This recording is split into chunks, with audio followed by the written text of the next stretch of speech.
So our brain is constantly trying to solve problems. We don't like closed loops. We like to solve things. And sleep is this time that our subconscious becomes really alive. So if we activate our reticular activating system by asking ourselves a question right before we go to sleep, and that question can be something like, why is it so easy for me to find a new boyfriend? Boom. And then your brain is going to come up with all of those reasons why it's so easy.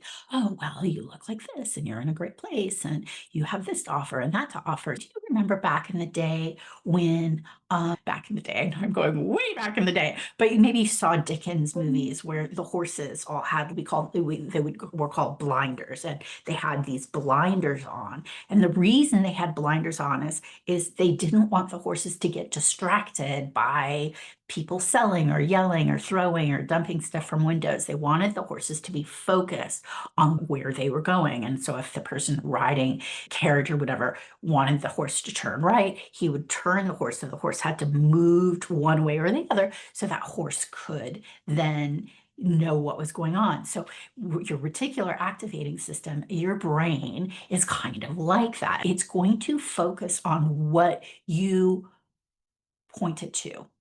So if you point it to, why is it so easy for me to create a new job? Why is it so easy for me to do this? Why is it so easy for me to do that? Then that's what your brain is going to close. It's so easy because this, it's so easy because of that. But a lot of us don't do that. A lot of times people are like, why is it so hard? It's so hard. Oh, why is everything so difficult? Oh, boo-hoo, it's really challenging. And I know life is hard, it sucks.